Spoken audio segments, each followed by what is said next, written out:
Good afternoon. Thank you, Councilor Kinney. It's a pleasure to be with you and to be recognized by you.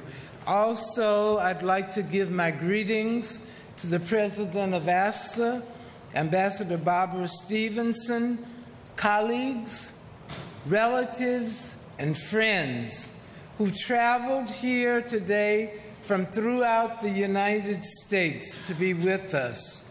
Over 50 of my guests come from more than 10 states outside of the metropolitan area, with the biggest delegation of 13 coming from California, led by the Honorable former Congresswoman Diane Watson, my sister, Dr. Eugenia Davis Clements, and her husband, Dr. Jeffrey Clements.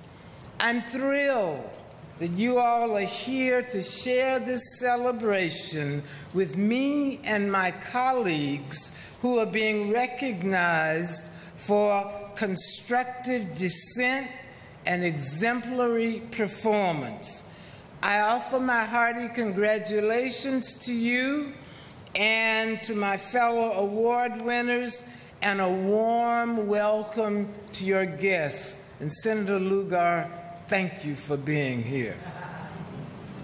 I would like to thank the AFSA staff, especially Ian Houston, Perry Green, Asgir Sifusen, and I'd like to thank Stacy Williams of the Thursday Luncheon Group for all your work related to this ceremony. My success in the Foreign Service was fueled by many role models and mentors during my career, some of whom are with us today, including Ambassadors Hank Cohen, Edward Perkins, Princeton Lyman, Mark Grossman, Jendai Fraser, and Dr. Eddie Williams.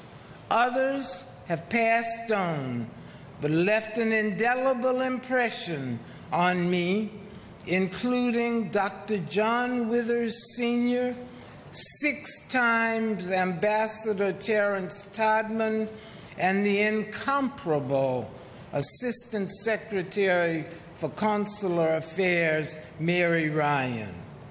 I am particularly pleased to have been selected to receive AFSA's Lifetime Contributions to American Diplomacy Award, because AFSA and I have always been on the same wavelength, even in instances when I was Director General and we didn't agree on the means of achieving our goals.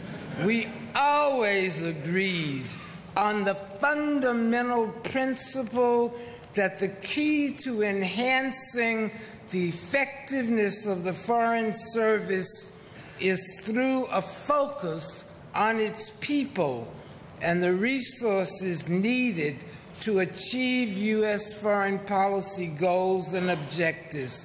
Thank you, AFSA. You all know the legend of the phoenix, the bird that rose from its own ashes and was more beautiful and magnificent than ever. Well, I was born in Phoenix, Arizona, and I was raised in Atlanta, Georgia, whose symbol is the phoenix. So I believe that from ashes, you can make beautiful things. I believe that from chaos, you can make peace. And I believe that from despair, you can bring happiness. As a proud child of the South, I bear the scars of segregation and discrimination. But these scars ignited in me a passionate desire to make the world a better place. Consequently, I recognize that the best possible career for me would be in diplomacy. And so it came to pass about a half-century ago. When I was a student at the University of California at Berkeley, early one morning, I was out on the picket line protesting for a Black Studies program. At midday, I put my sign down, I rushed to the airport, I boarded a plane to Washington, D.C., and I entered the Foreign Service of the United States of America. The first thing that I was required to do was to sign an oath that said I would not strike against the U.S. government. Oh my. I've been co-opted, I said, and I never looked back. Everybody who knows me knows that I love the State Department, that I believe it is a wonderful institution, and that the greatest honor of my life has been to serve this organization and the people in it. As I stand here, I am reminded that this beautiful room, that this building, our embassies and missions around the world have energy, purpose, passion, because of the people who occupy them, our patriots who apply their talents to defending freedom and promoting peace. I learned early on what a valuable resource the people of the department are, and fully agree with my former boss, Secretary Colin Powell, that organization doesn't really accomplish anything. Plans don't accomplish anything either. Theories of management don't much matter, since endeavors succeed or fail because of the people involved. My belief in the fundamental importance of people as the department's primary resource led me to establish the School of Leadership and Management at the Foreign Service Institute when I was director there in 2009, and as Director General to lead the Diplomatic Readiness Initiative, which addressed the dire shortfalls in the numbers and skills of State Department employees. I am particularly proud of establishing the School of Leadership and Management because it is helping to change the culture of the Foreign and Civil Service, to give more value to training and the concept of professional development. The State Department's mission and the very reason for its existence is diplomacy. And in order to have world-class diplomacy, we must have world-class diplomats. Diplomats who understand that our success hinges on good leadership, and that leadership is a privilege, not a right. Someone once said that diplomats must think twice before saying nothing.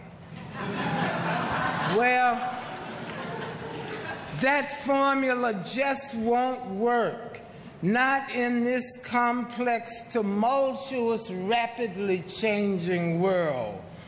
The international challenges today are much more varied and seemingly more intense than when I joined the Foreign Service at the end of the 60s. international terrorism, nuclear proliferation, cybersecurity, regional conflicts, and public health crises are among the issues that diplomats grapple with every day. Consequently, I believe that today's diplomats must be prepared not just to practice diplomacy, but to practice mega diplomacy. It is not enough to recruit the best and the brightest. Of course, that is the essential first step. Additionally, the department must do everything possible to cultivate the talents and to grow the capacity of its people. That means continuous education and training sustained across an entire career. Ambassador Nancy McEldowney, director of the Foreign Service Institute, told me this. She said, "We often say our people are our most important asset, but far too often we fail to put reality behind the rhetoric.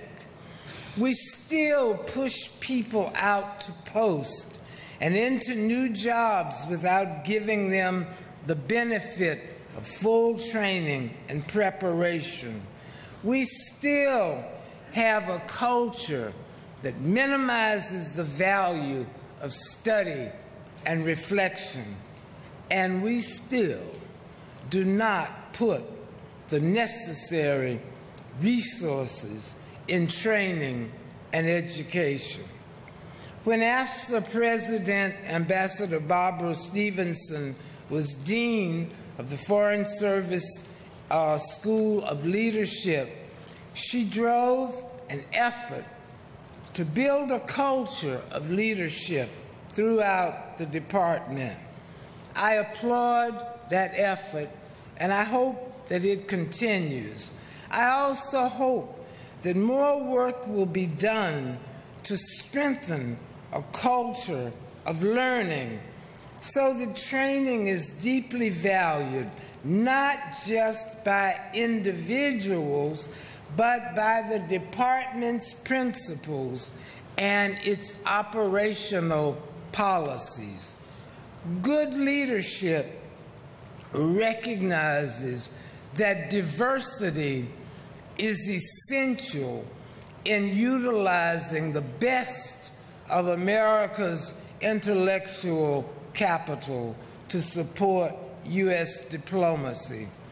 It is incumbent upon the State Department and those of you who are in leadership positions to continue and step up efforts to promote equal opportunity for inclusion for all American employees of the Foreign and Civil Service, to include equal opportunity for all races, ethnicities, ages, genders, and service-disabled veterans, with a focus on traditionally underrepresented minorities.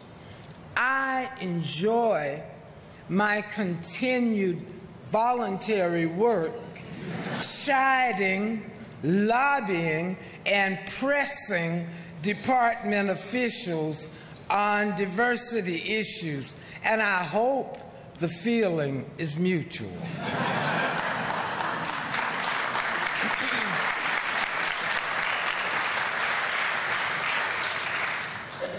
And speaking of voluntary work, for those who doubt it, there really is life after the Foreign Service. I'm busily involved in building a global network of successful international businesswomen as chair and founding member of the International Women's Entrepreneurial Challenge Foundation, which will celebrate its 10th year of growth and success in 2017. In closing, I thank AFSA for this fantastic honor, this lifetime contributions to American diplomacy award. I will value it and this day forever. And I close by saying of my amazing career in the Foreign Service and my love of the State Department, that short of being a multimillionaire, and I didn't say just any kind of old millionaire, I said a multimillionaire. Short of being a multimillionaire, there is nothing that I would have rather have done more than be a Foreign Service officer and an ambassador extraordinary and plenipotentiary of the United States of America.